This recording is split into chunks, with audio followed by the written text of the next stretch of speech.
समझता हूं ये नतीजा लोक भावना के खिलाफ।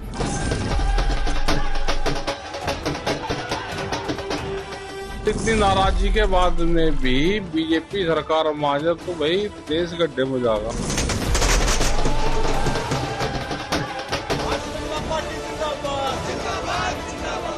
ये क्या कारण हुआ? क्या हमारे से कुछ कमी रही या भाजपा ने कुछ ऐसा खेल खेला?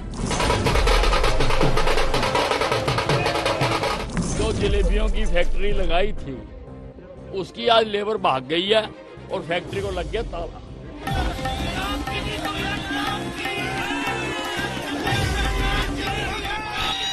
तो ये सारा काम प्रधानमंत्री जी का है, प्रधानमंत्री जी के नेतृत्व के अंदर उनका आशीर्वाद है। और जनता ने एक हमारे कामों पर, मोदी जी की नीतियों पर मुहर लगाई है।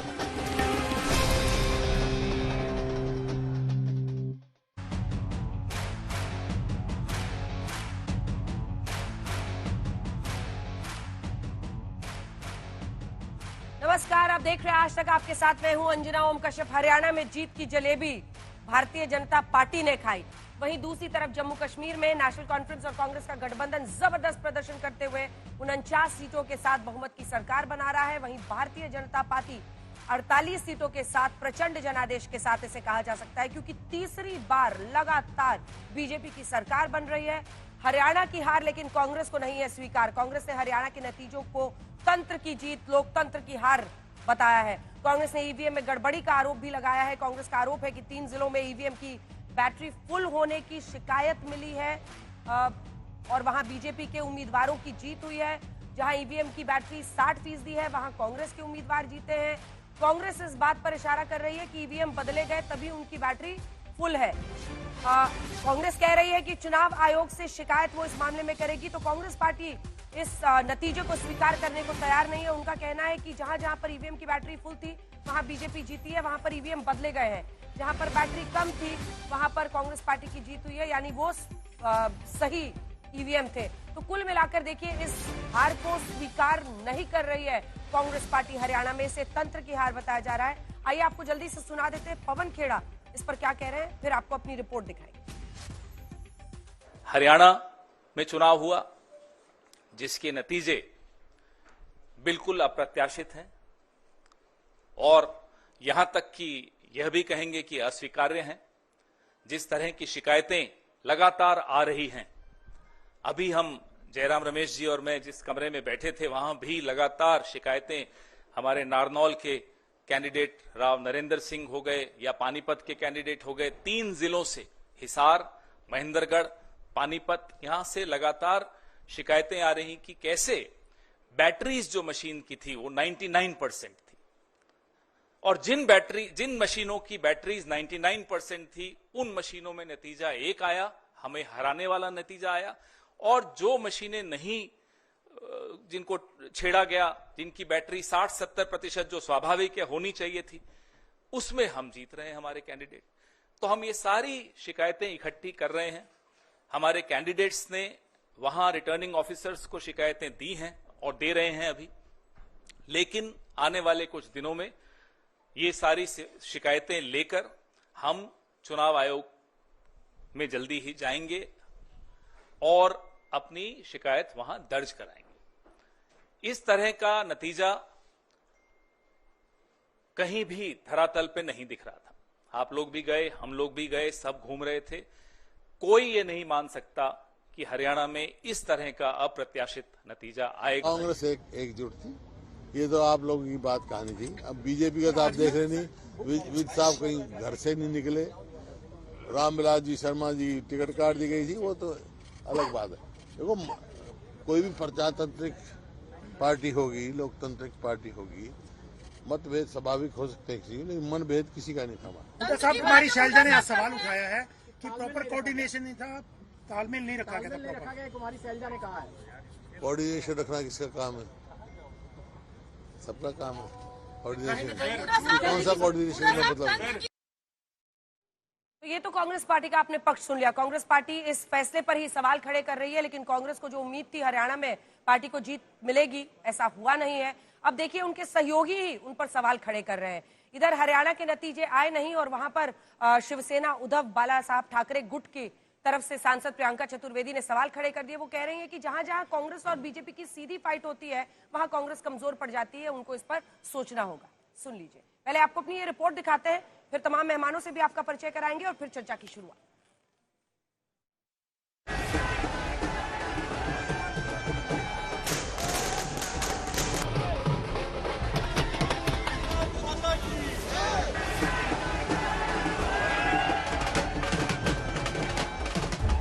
सारे के सारे अनुमान धरे के धरे रह गए, एग्जिट पोल फेल हो गए, कांग्रेस की उम्मीदें टूट गई।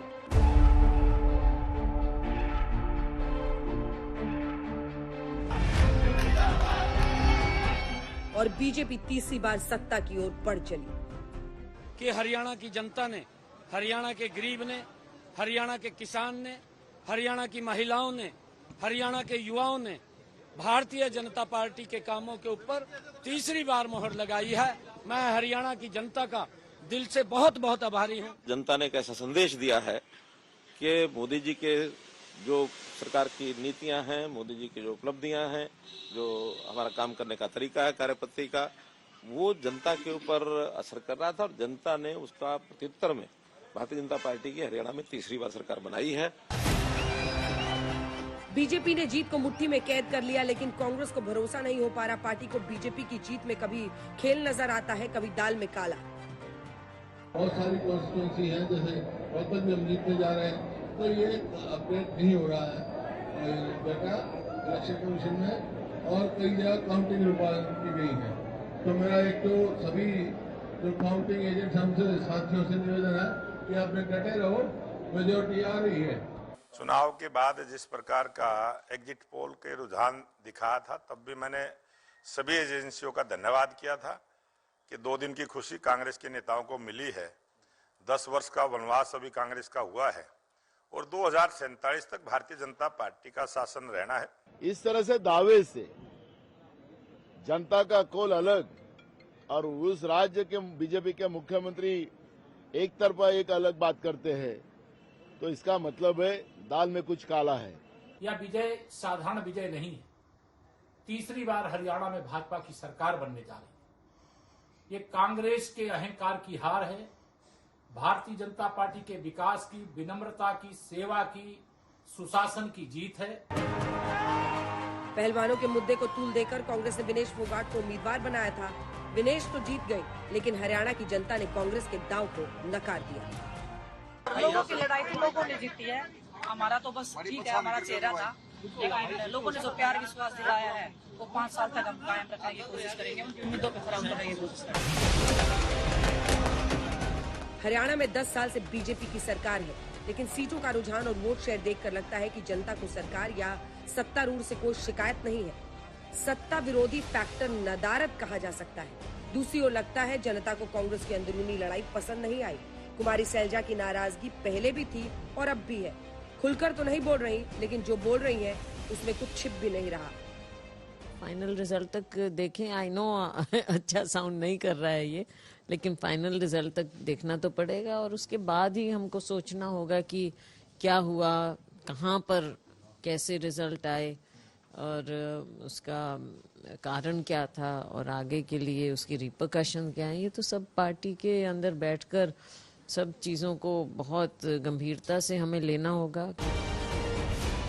हरियाणा कांग्रेस के हाथ में नहीं आया, लेकिन जम्मू कश्मीर में नेशनल कॉन्फ्रेंस और कांग्रेस के गठबंधन ने कमाल कर दिया।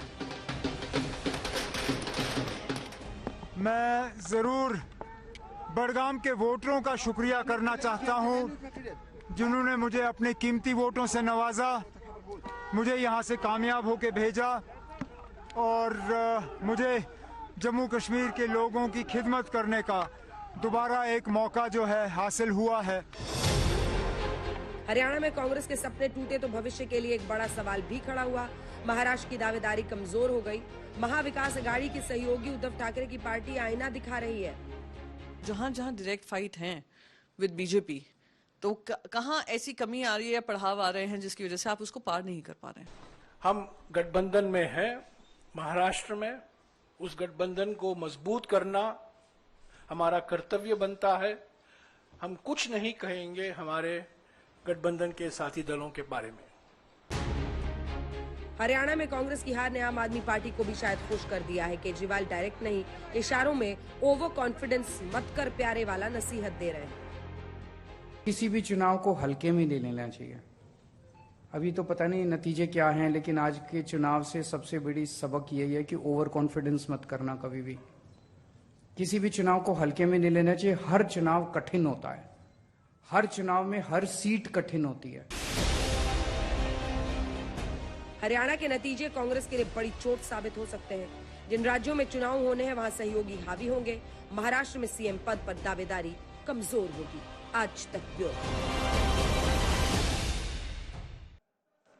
इस बीच कांग्रेस पार्टी की तरफ से लगातार लग रहे आरोपों के बीच चुनाव आयोग ने भी अपनी तरफ से अपना पक्ष रखा है और उनका ये कहना है कि भ्रम जनता में हमेशा नतीजों के दिन फैलाने की कोशिश होती है। चुनाव आयोग ने जवाब दिया है। जयराम रमेश ने चुनाव आयोग ने जयराम रमेश को जवाब दिया है। कांग्रेस ने चुनाव आयोग की भाषा पर सवाल उठाए थे। चुनाव आयोग का जवाब शत्रुतापूर्ण है, ऐसा जयराम रमेश कह रहे हैं। चुनाव आयोग की तरफ से भी दरअसल इस पर जवाब आया है और उनका कहना है कि हमेशा भ्रम फैलाने की कोशिश होती है नतीजों वाले दिन। कांग्रेस ने इसी से की थी शिकायत, आंकड़ों में देरी की शिकायत की थी, जिसके बाद चुनाव आयोग ने जवाब दिया था। अब कांग्रेस की शिकायत का जवाब इलेक्शन कमीशन ने दिया है और उनका कहना है भ्रम फैलाने की कोशिश करना ठीक नहीं है। बहरहाल गौरव भाटिया राष्ट्रीय प्रवक्ता बीजेपी के हमारे साथ जुड़ गए हैं। अभय दुबे जी प्रवक्ता कांग्रेस पार्टी के जुड़ गए। इफ्रा जान प्रवक्ता नेशनल कॉन्फ्रेंस की कुछ देर में हमारे साथ जुड़ेंगी। शशि शेखर जी वरिष्ठ पत्रकार हमारे साथ है। विनोद अग्निहोत्री जी वरिष्ठ पत्रकार हमारे साथ है।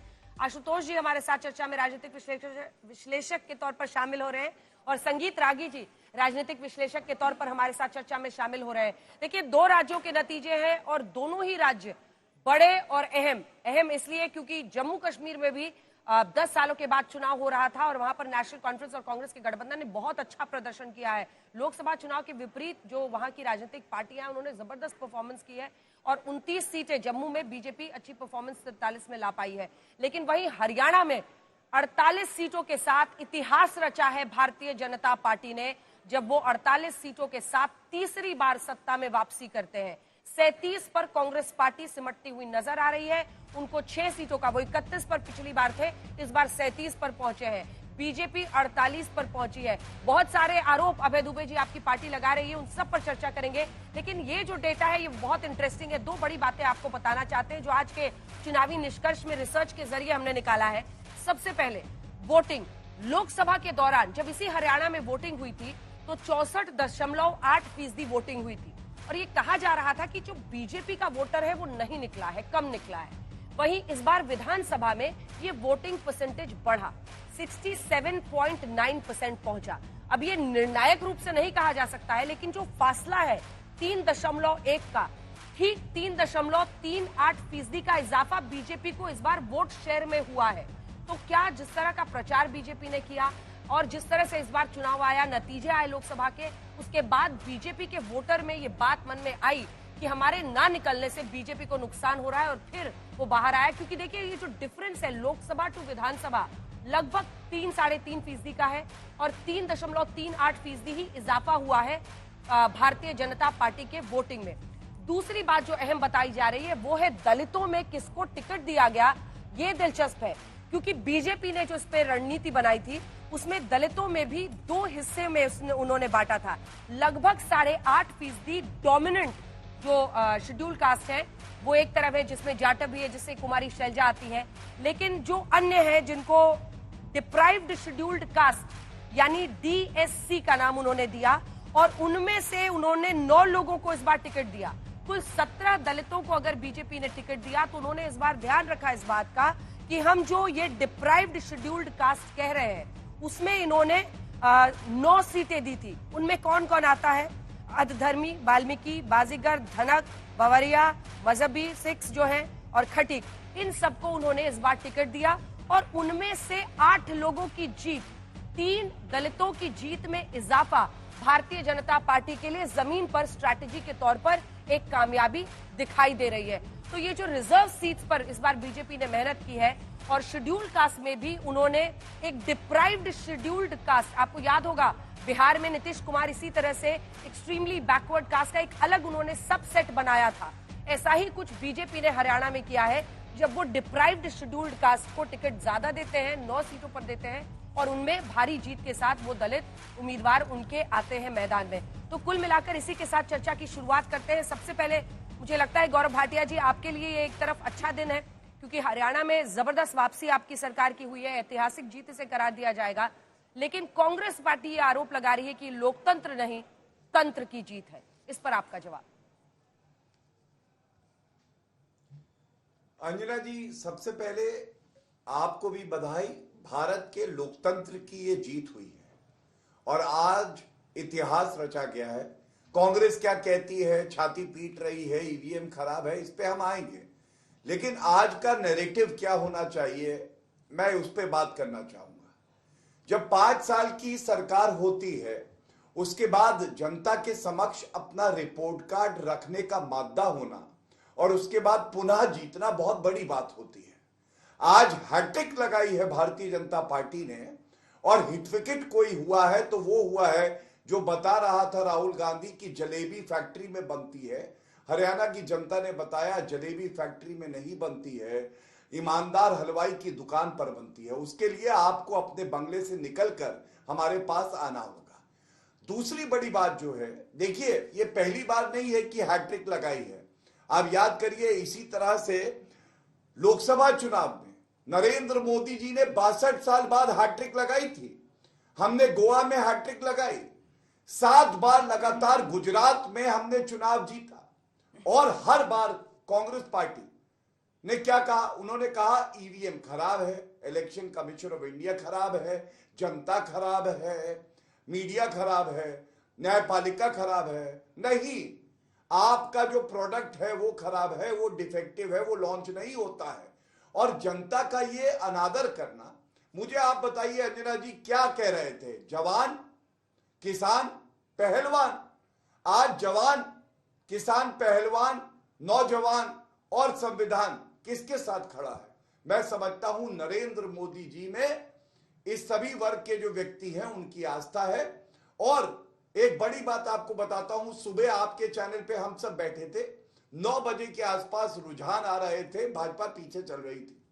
हमसे सवाल पूछा गया प्रवक्ताओं से, भाजपा के प्रवक्ताओं ने एक ही बात कही, कोई भी परिणाम आए सर आंखों पे है, जनता के जनादेश का हम सम्मान करते हैं।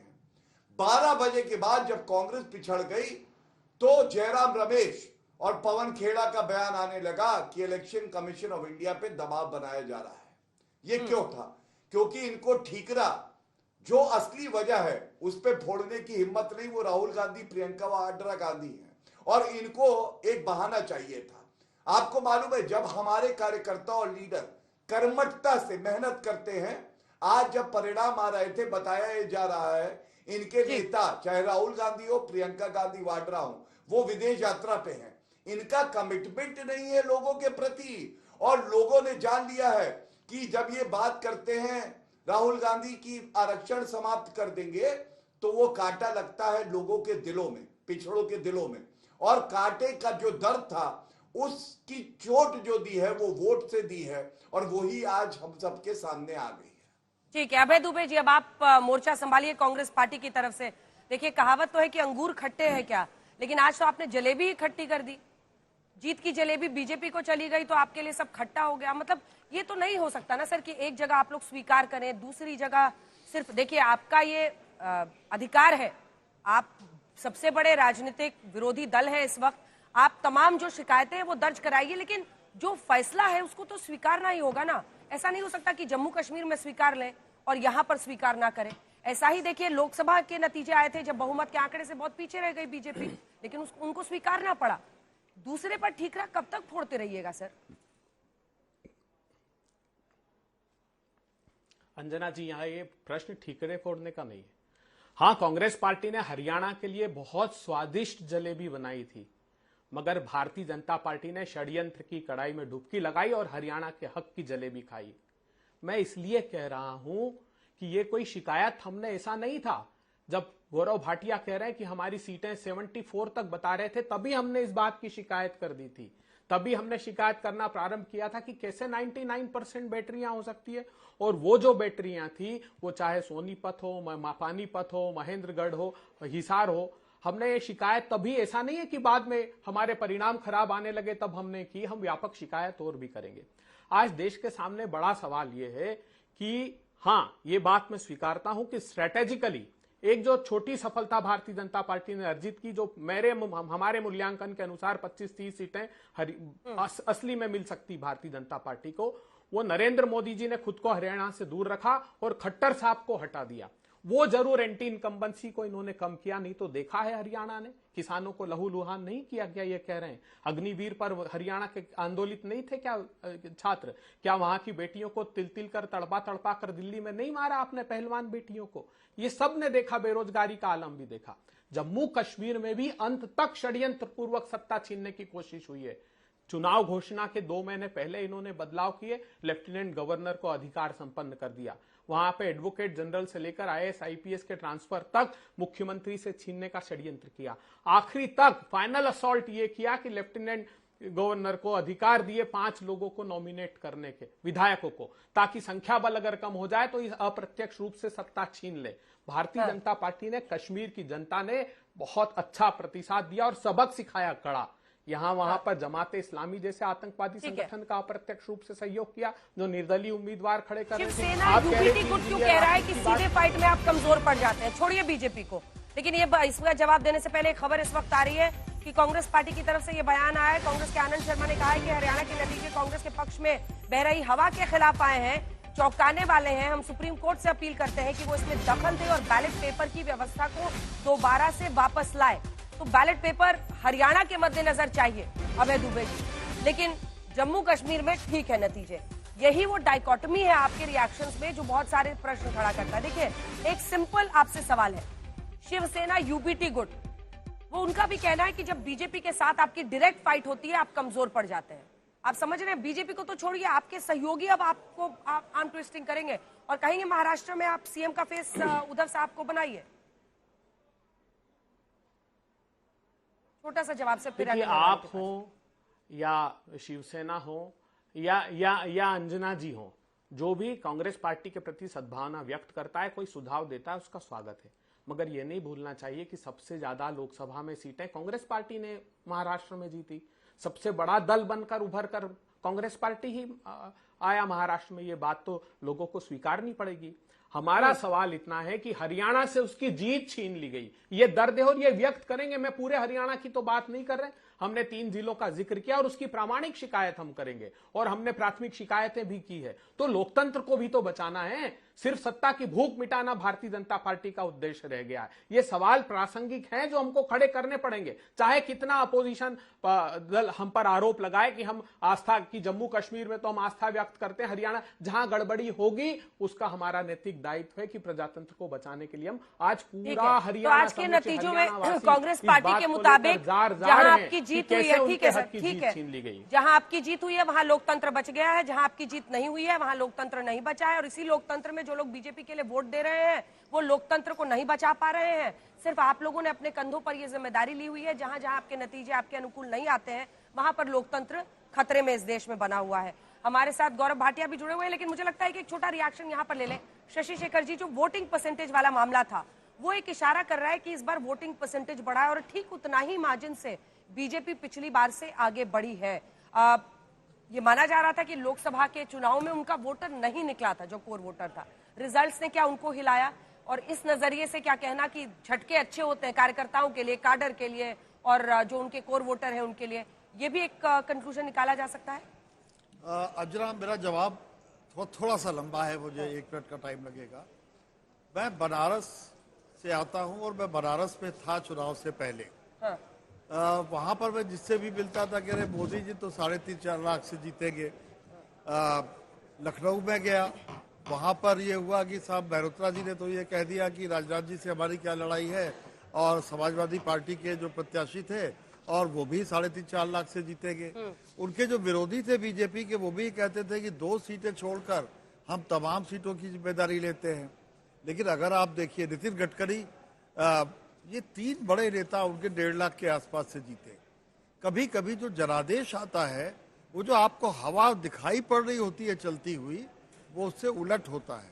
क्योंकि जरूरी नहीं है कि जो आपको दिख रहा हो सिर्फ वही और वही अंतिम सच हो। तो इस बात, अच्छा फिर उसके बाद मैंने, आप ही के सवाल का मैं जवाब दे रहा हूँ हरियाणा का, उसके बाद मैंने तमाम लोगों से, मैं जब भी जाता हूँ तो मिलता रहा कि भाई आखिर लोकसभा में ऐसा क्या हुआ कि आप बीजेपी के लिए ऐसा दिख रहा था और फिर इस तरह के रिजल्ट आए। उन्होंने कहा आपसे गलती हुई, हमें निकल कर मतदान केंद्रों तक जाना चाहिए था। आज आपके आंकड़े ने मेरी उस बात को, जो मैं अब तक देखता आया हूं, वो उसको प्रमाणित कर दिया कि कहीं न कहीं बीजेपी का वोट बैंक जो है वो उस तरह छितराया हुआ नहीं है। लगता है लोकसभा चुनावों से कुछ उम्मीदें ज्यादा बांध ली गई विपक्ष द्वारा। ठीक है, एक बड़ी खबर इस वक्त आ रही है, अपने दर्शकों को बता दें। नतीजों को लेकर अमित शाह का राहुल गांधी पर बड़ा निशाना है। गृह मंत्री अमित शाह ने सीधा हमला बोलते हुए कहा है, विदेश में देश का अपमान करने वालों को ये सबक है। यानी हरियाणा में जो नतीजे आए हैं, किसानों जवानों की भूमि हरियाणा ने सबक सिखाया है। राहुल गांधी का ये सीधा हमला गृह मंत्री अमित शाह का राहुल गांधी पर है। नतीजों को लेकर अमित शाह का राहुल गांधी पर निशाना कि विदेश में जाकर देश का अपमान करते हैं। याद होगा आपको, अमेरिका के दौरे पर राहुल गांधी गए थे। उनके 3 बयानों को लेकर बीजेपी उनको घेर रही थी, लगातार हर मुद्दे पर घेर रही थी। जो धर्म के नाम पर भी उन्होंने कहा था कि सिख हैं, कल कड़ा पहन पाएंगे, नहीं पहन पाएंगे, बहुत सारे इश्यूज हैं, बहुत सारे उन्होंने बयान दिए थे। और इसी वजह से ऐसा लगता है कि गृह मंत्री अमित शाह ने उन पर सीधा हमला बोला है। विदेश में अपमान करने वाली बात ठीक नहीं है। आशुतोष जी, अब मैं आपके पास आना चाहती हूँ, क्या ये 48 बीजेपी का तीसरी बार लगातार हरियाणा में जीतना एक बहुत बड़ी हिस्टोरिक विक्ट्री नहीं कहलाएगी? क्योंकि आज तक हरियाणा में ऐसा नहीं हुआ है। 2 बार के बाद सत्ता परिवर्तन हमेशा वहां की जनता ने किया है। क्या इसको सीधे सीधे तंत्र की जीत बताना, लोकतंत्र की जीत नहीं बताना, नाइंसाफी नहीं है चुनावी प्रक्रिया से? जबकि जम्मू कश्मीर में आपको सिर आंखों पर, मतलब विपक्ष की तरफ जो नतीजे आए वो सब सही है, और जहां सत्ता पक्ष जीते वहां पर प्रॉब्लम है। देखिए, अगर इसको भारतीय जनता पार्टी की अपनी उपलब्धियों के हिसाब से देखेंगे तो 2014, 2019 और 2024 ये भारतीय जनता पार्टी की सबसे बड़ी जीत है हरियाणा के अंदर। 2014 में जब वो जीते थे तो 32% वोट था और 47 सीटें थी। 2019 में जब वो जीते तो 37% वोट था और 40 सीटें थी। 2024 में वो अपना वोट परसेंटेज भी इंक्रीज कर रहे हैं और अपना सीट भी इंक्रीज कर रहे हैं। तो भारतीय जनता पार्टी के लिए व्यक्तिगत तौर पर बहुत बड़ी उपलब्धि इस लिहाज से है कि आप 10 साल सत्ता के अंदर हैं, आपके खिलाफ 10 साल की एंटी इनकम्बेंसी है, सारे एग्जिट पोल, सारे ओपिनियन पोल्स आपके हार की बात कर रहे थे, और तब अगर भारतीय जनता पार्टी अपने वोट शेयर को इंक्रीज करती है और जीतती है तो निश्चित तौर पर वो बधाई के पात्र हैं और एक ऐतिहासिक जीत उनके लिए है, इसमें कोई दो राय नहीं। जहां तक कांग्रेस पार्टी का है तो कांग्रेस पार्टी चुनाव हारी है और लोकतंत्र में, संवैधानिक व्यवस्था में उनको अपनी बात रखने का अधिकार है जब तक वो संविधान के दायरे में कोई बात कहते। और मुझे नहीं लगता उन्होंने संविधान के दायरे के बाहर जाकर कोई बात की है। अगर वो कह रहे हैं, उनकी शिकायत है, इलेक्शन कमीशन के पास जाएंगे, तमाम चीजें, तो उनका अधिकार है। तीसरी बात क्या, महत्वपूर्ण बात यह कि कांग्रेस पार्टी को कहीं ना कहीं ये सीखने की जरूरत है, समझने की जरूरत है। ये लगातार 5वां विधानसभा चुनाव है, पंजाब, उत्तराखंड, मध्य प्रदेश और छत्तीसगढ़, जहां उनकी जीत की भविष्यवाणियां की जा रही थी ज्यादातर लोगों के द्वारा, ज्यादातर एग्जिट पोल, ओपिनियन पोल्स के द्वारा, और वो हारे हैं। और हरियाणा में तो एक भी आदमी ऐसा नहीं मिल रहा था जो कह रहा हो कि भारतीय जनता पार्टी वहां चुनाव जीत सकती है। तो उनको इंट्रोस्पेक्शन करने की जरूरत है। अगर चुनाव के अंतिम पखवाड़े में अगर वहां शैलजा और भूपेंद्र सिंह हुड्डा एक दूसरे को निपटाने में लगेंगे तो फिर चुनाव जीतना दूर की बात है। भारतीय जनता पार्टी की तरफ से अनिल विज ने जरूर कुछ ऐसी बातें कही जिससे फैक्शनलिज्म की बू आती थी, लेकिन अगर आप कैंपेन देखिए तो उन्होंने अपने कैंपेन को कम से कम ठीक तरीके से चलाने की पूरी बिल्कुल। और बड़ी खबर इस वक्त आ रही है, प्रधानमंत्री नरेंद्र मोदी बीजेपी का विजय उत्सव मनाने भारतीय जनता पार्टी के दफ्तर पहुंचेंगे लगभग 7 से 7:30 बजे के बीच में। और हमेशा इस तरह की बड़ी जीत के बाद वो अपने कार्यकर्ताओं को संबोधित करते हैं, उनका उत्साहवर्धन करते हैं और उनकी कोशिश होती है कि आगे के लिए मार्गदर्शन दें। अगर आप प्रधानमंत्री नरेंद्र मोदी का हरियाणा से रिश्ता भी देखेंगे तो देखिए, तीनों ही परिवारों से, चाहे वो भजन लाल का परिवार हो, बंसी लाल का परिवार हो, देवी लाल का परिवार हो, उनके साथ भी प्रधानमंत्री नरेंद्र मोदी ने काम किया और उनके परिवार के लोग भी। और इस बार के चुनाव में तो तीनों परिवार से लोग मौजूद थे, जिसमें एक तरफ भव्य बिश्नोई हैं जो कि कुलदीप बिश्नोई के बेटे हैं, उधर किरण चौधरी की बेटी श्रुति चौधरी भी पार्टी में चुनाव लड़ रही थी। हालांकि रणदीप चौटाला कुछ वजहों से नाराज होकर बाहर हो गए थे। लेकिन अगर आप पूरे समीकरण को देखें तो हरियाणा के साथ पीएम का एक रिश्ता अलग है और मनोहर लाल से भी उनका रिश्ता अलग है, क्योंकि उनको सीएम पद से हटाया, केंद्र में उनको बहुत बड़े बड़े मंत्रालय दिए गए हैं और यहाँ पर रहते हुए भी मनोहर लाल ने हरियाणा के लिए काम किया और वहां की रणनीति पर काम किया। हाँ, चेहरे के तौर पर चूंकि एंटी इनकम्बेंसी उनके खिलाफ बहुत हो गई थी, तो एक सोची समझी रणनीति के तहत उनको वहां से हटा दिया गया। लेकिन एक गहरा रिश्ता, पीएम इसका जिक्र भी किया था, जिस दिन हटाया था उससे एक दिन पहले मंच से कहा था कि ये मेरे बहुत अजीज दोस्त हैं और अक्सर हम लोग साथ घुमा करते थे बीजेपी दफ्तर के बाहर। मैं आ रही हूँ गौरव जी, आप जवाब दीजिएगा, लेकिन एक कमेंट मैं यहाँ से लेना चाहती हूँ। संगीत रागी जी, कांग्रेस का सीधा आरोप है, वो कह रहे हैं तंत्र की जीत है, वो कह रहे हैं कि बैटरी ज्यादा था कुछ ईवीएम में, उसी में जीत हुई है, जहां कमजोर थी बैटरी वहां कांग्रेस की जीत हुई है। अब सवाल है कि मुझे लगता है कि कांग्रेस पार्टी को चुनाव आयोग नहीं जाना चाहिए, क्योंकि चुनाव आयोग में भी उनकी दिलचस्पी नहीं है, उनके प्रति भी श्रद्धा नहीं है, आस्था भी नहीं है। उनको जाना चाहिए, जैसा कि राहुल गांधी जी ने पिछली दफा किया था, अमेरिका में जाकर के सत्यनारायण पित्रोदा के साथ जो मिलकर के जो उन्होंने बैठक की थी और गुहार लगाया था अमेरिका से कि देखिए आप भारत के लोकतंत्र को बचाइए। चाइना को आमंत्रित किया था, पाकिस्तान को आमंत्रित किया था, विदेशी जितने एजेंसीज थे उसको आमंत्रित किया था कि भारत के चुनाव को आप प्रभावित कीजिए। भारत में लोकतंत्र नरेंद्र मोदी के हाथों में सुरक्षित नहीं है, आप आइए और इसकी सुरक्षा की गारंटी आप दीजिए। आप लोग नहीं कर रहे हैं, आप लोग अपना दायित्व नहीं निर्वाह कर रहे हैं। जैसे बांग्लादेश में आपने किया वैसा ही कुछ और करने की उनकी अपेक्षा थी भारत में, वो सफल नहीं हो सका 2024 के आम चुनाव के अंतर्गत। लेकिन भारतीय जनता पार्टी के पक्ष में जितने भी एग्जिट पोल थे वो सारे कह रहे थे कि 400, 380, 372 ऐसी सीटें बाहर। भारतीय जनता पार्टी यदि 240 पर सिमट गई या उसका पूरा गठबंधन 400 नहीं पर 300 तक सिमट गया, तब भी भारतीय जनता पार्टी ने ये नहीं कहा कि भाई ईवीएम में गड़बड़ी हुई है या यहाँ पर ये चीज गड़बड़ी है, चुनाव आयोग ने घपला किया है, इस प्रकार की कोई चीजें नहीं। मैं आशुतोष की बात से ये बिल्कुल सहमत नहीं हूँ कि सिर्फ ये एक प्रकार की शिकायत है, ये एक प्रकार का आक्षेप है। नहीं, ये लोकतंत्र के स्वस्थ लोकतंत्र का ये परिचायक नहीं है। यही चीजें जो है वो आमंत्रित करती है दुनिया में हमारे लोकतंत्र के बारे में, फिर यही एक नैरेटिव चलाया जाएगा। इसको छोटी बातों में न कीजिए कि मात्र एक शिकायत है कि आलोक, कल दुनिया के सारे लोकतंत्र जाकर के यही कोट करेंगे कि देखिए आपके यहाँ तो चुनाव में गड़बड़ी हुई थी, आपके यहाँ तो लोकतंत्र ठीक से काम नहीं करता है, तंत्र काम से करता है। इसको आप छोटी बात मान करके मत चलिए कि कांग्रेस पार्टी ने सिर्फ इस प्रकार का आरोप लगाया है। इस प्रकार की चीजें, आज के आरोप आज के दिनों में पूरी दुनिया में ग्लोबल नैरेटिव के तौर पर काम करते हैं और कांग्रेस पार्टी जाने अनजाने इस देश के लोकतंत्र को कमजोर कर रही है, लोकतंत्र की संस्थाओं को कमजोर कर रही है। यही सुप्रीम कोर्ट की बात नहीं है। अब तो आनंद शर्मा ने कहा है कि सुप्रीम कोर्ट संज्ञान में, मैंने कहा ना, सुप्रीम कोर्ट में 10 सेकंड, सुप्रीम कोर्ट में एक निर्णय खिलाफ चला जाता है तो ये सारे इनके वकील, बैटरीज ऑफ लॉयर्स जो हैं आकर के खड़े होकर के कहते हैं अरे जुडिशियरी तो ऐसी हो गई, ऐसी हो गई। मैं तो कहता हूँ बार एसोसिएशन में बैठ करके एक साथ आप जाम लड़ाते हैं, तब वहां कॉन्फ्लिक्ट ऑफ इंटरेस्ट नहीं होता है। यदि प्रधानमंत्री जो है गणेश पूजा में यदि चले जाते हैं चीफ जस्टिस के यहाँ, तब आपको लगता है कॉन्फ्लिक्ट ऑफ इंटरेस्ट हुआ। ये जो नैरेटिव है जो सामाजिक संबंधों के दायरे को भी तोड़ता है, वो बहुत ही गलत है। और एक बार विनोद जी बोल रहे हैं, उसके बाद फौरन आप दोनों का रुख करूंगी। जल्दी से विनोद जी। देखिए नहीं, 240 जब लोकसभा में आया तब चुनाव आयोग के खिलाफ सुप्रीम कोर्ट या कहीं पर जाने की जरूरत नहीं पड़ी। जम्मू कश्मीर में ठीक है, जब नतीजा विपक्ष के खिलाफ आएगा तो लोकतंत्र में गड़बड़ी है, संविधान में गड़बड़ी है, तंत्र में गड़बड़ी है, सब गलत है, अपने अंदर झांकने के बजाय ये कब तक चलेगा? अंजना जी, ये आज से नहीं हो रहा है। 1974 में जब उत्तर प्रदेश में विधानसभा चुनाव हुए थे, तब पूरे विपक्ष ने आरोप लगाया था कि बैलेट बॉक्स बदल दिए गए और ट्रक जो है काउंटिंग सेंटर से वहां से निकले पोलिंग सेंटर से कहीं और चले गए और चंद्रमान गुप्ता भी चुनाव हार गए थे। और दूसरा उदाहरण है कि इंदिरा गांधी के खिलाफ जब राजनारायण ने रिट की थी, क्या आरोप था? आरोप यह था कि यशपाल कपूर का इस्तीफा मंजूर नहीं हुआ था, वो उनके लिए काम कर रहे थे। अगर इंदिरा गांधी के खिलाफ वो नहीं जाते हाई कोर्ट में तो क्या इतना बड़ा फैसला आता?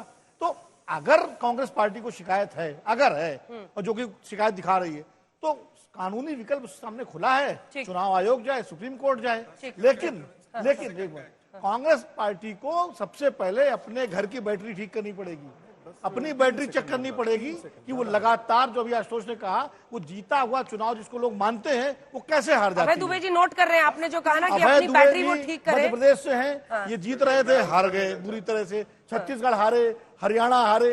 तो पहले तो ये देखना पड़ेगा कि आपसे लोग सीखेंगे जीता हुआ चुनाव कैसे हारा जाता है। और गौरव भाटिया से लोग सीखेंगे कि हारा वो चुनाव कैसे जीता जाता है बीजेपी से। 10 साल की एंटी इनकम्बेंसी, अग्निवीर पर आप घेर रहे थे सरकार को, बेरोजगारी पर घेर रहे थे, महंगाई के मुद्दे पर घेर रहे थे, बहुत सारे मुद्दों पर, जवान, किसान, पहलवान बेटी को हम सामने रखेंगे चुनाव में। लेकिन बावजूद इसके अगर ये नतीजा आता है तो वाकई कांग्रेस पार्टी को जरा सा अंदर भी झांकना चाहिए। सिर्फ अंतर तंत्र संविधान करके ही मामले से नहीं निपटा जा सकता है।